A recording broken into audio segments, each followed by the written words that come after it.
पढ़ते हैं। हमारे साथ बिग मार्केट वॉइसेस में बात करने के लिए दिया चोकसी फिनसर्व के मैनेजिंग डायरेक्टर देवेन चोकसी जुड़े हैं, उनसे बात होगी।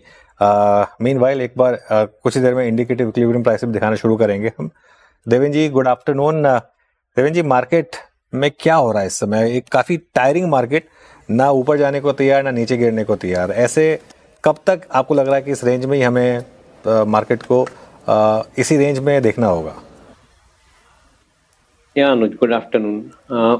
निफ्टी 50 या सेंसेक्स के स्टॉक्स को देखें तो definitely I think you are right कि यहाँ पे आई थिंक कोई तरीके से मार्केट के अंदर मूवमेंट नहीं बन रही है। Despite of positive result in the last quarter, यहाँ पे मूवमेंट नहीं बन रही है। Probably one of the reason could be that I think larger part of the focus is shifted to mid cap and small cap stocks, including some of the funds who are stuck with earlier stocks जिन्होंने IPO के माध्यम से भी लिए थे, वो भी अपने स्टॉक्स को फंड में से ऑफलोड करके अलग कंपनीज के अंदर जा रहे हैं। So practically the neglect is happening as far as I think the frontline stocks are concerned. FPI at the same time from the beginning itself, I think they have not been participating enough. The local AMCs are also not immediately participating to the frontline stocks. तो ज्यादातर action mid cap और small cap के अंदर ज्यादा हम देख रहे हैं।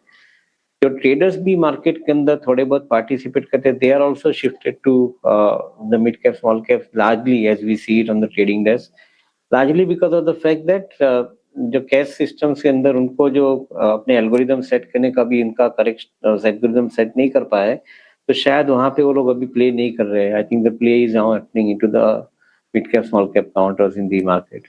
So that it could be one of the reason for which the sideways frustrating movement for the large cap stocks, despite of अच्छे नतीजे के बावजूद भी I think this particular counters के अंदर काफी मूवमेंट कम और रिस्ट्रिक्टेड है।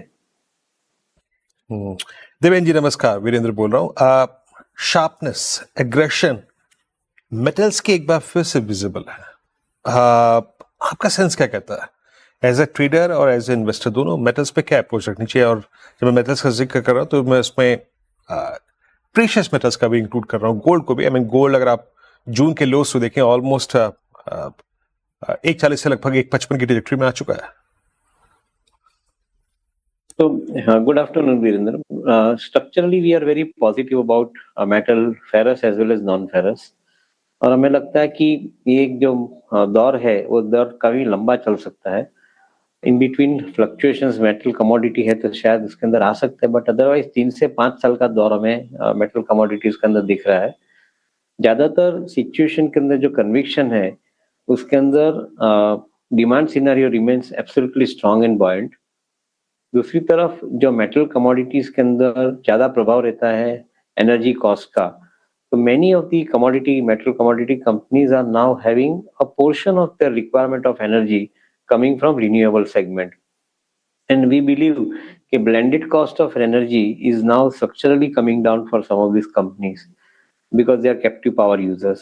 तो मैं शायद ऐसा समझते हैं कि मेटल के लिए दोनों तरफ से फायदा है। एक तरफ आपको डिमांड सिनेरियो अपबीट मिल रहा है and as a result of which prices are also remaining relatively firm, और दूसरी तरफ जो कमोडिटी के एनर्जी कॉस्ट के दाम कम होने के कारण मार्जिन के अंदर इम्पैक्ट पॉजिटिव में दिख रही है। So overall I think we remain bullish about the prospects going forward और फेरस एंड नॉन फेरस दोनों मेटल के लिए।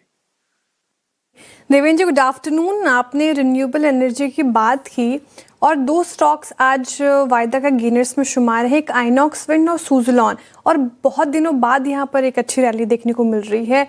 तो विंड एनर्जी और ये पूरा स्पेस आपको कैसा नजर आ रहा है? शायद 3 साल के लिए शायद ऑर्डर बुक पोजीशन की कंफर्ट मिल रही है यहाँ पे, तो ये एक सबसे बड़ा पॉइंट गिना जाना चाहिए कि जब भी आपको इतनी लंबी ऑर्डर बुक पोजीशन की कंफर्मेशन मिलती है तो शायद आई think the downside risk in both the stocks which you mention remains protected. That is the first point. Second thing, company like Suzlon systematically is moving into value chain.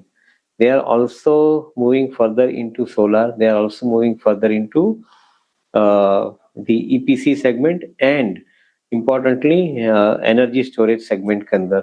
तो शायद एक value proposition यहाँ पे बनते दिख रहा है कंपनीज के अंदर। वी बिलीव कि ये वैल्यू प्रोपोजिशन जो 3 साल का व्यू रख के जो इन्वेस्टर चलते हैं उनके लिए काफी रिवॉर्डिंग हो सकता है। तो शायद that is the reason for which I think we are bullish and convince about the prospects going forward. Market ने आज थोड़ा डेफिनेटली आई थिंक एक पॉजिटिव व्यू दिया बिकॉज आइनॉक्स विंड के अंदर to a greater extent they have been successful. ज्यादातर उन्होंने एक आई थिंक अच्छे तरह से एक नया फंड रेज प्रोग्राम सेट किया था। They have been successful in raising money. और दूसरी तरफ सुज़लोन का भी सिमिलर सिचुएशन के अंदर ग्रोथ प्रोस्पेक्ट हम देख रहे हैं। तो we like both this company from at least 3 year view point from now, investment के नजरिए से देखे तो। मीनवाइल निफ्टी का इंडिकेटिव इक्विलिब्रियम प्राइस आज काफी विचित्र है, 24,249 पर है। ये एक्चुअली जिस लेवल पर है वो टेक्निकली डे लो का है, लेकिन ऑप्शन प्राइस ने मूव करना बंद कर दिया है, उसके ऊपर ना रिएक्ट करना बंद कर दिया है। लकीली एक्सपायरी भी नहीं है आज तो, लेकिन अगर आप देखेंगे तो एक क्लियरली एक फ़र्क है इंडिकेटिव इक्विलिब्रियम प्राइस और 24,347 में। ध्यान रखिएगा आजकल लोग सिंथेटिक फ्यूचर भी देखते हैं, उसके ऊपर भी ट्रेड लेते हैं, सिर्फ ये नहीं है, क्योंकि अब देखिए धीरे धीरे लोगों को समझ आने लगेगा, है ना। तो धीरे कर धीरे रहे हैं लोग अपने स्ट्रेटजीज को 100% धीरे धीरे ये चीज़ें सॉर्ट आउट होंगी।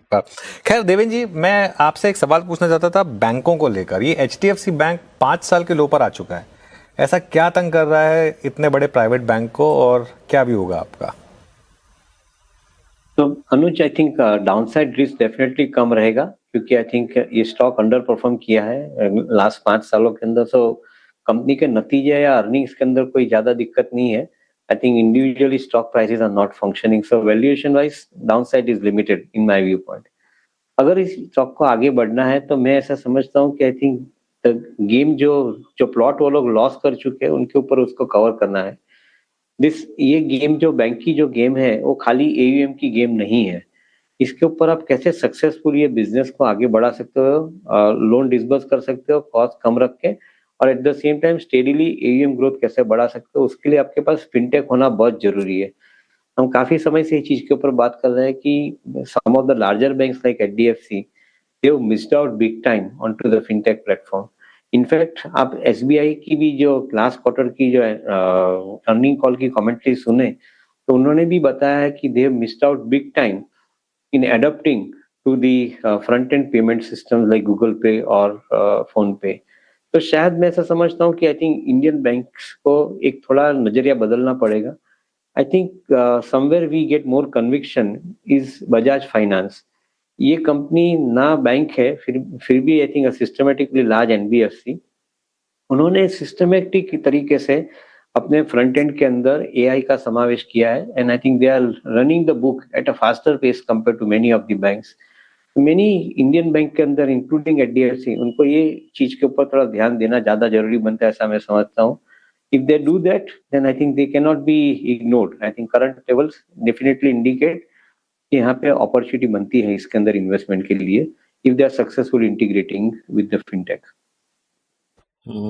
देवेंद्र जी, आप डिफेंस में क्या पसंद कर रहे हैं इस वक्त, या फिर क्या चीज कर रहे हैं?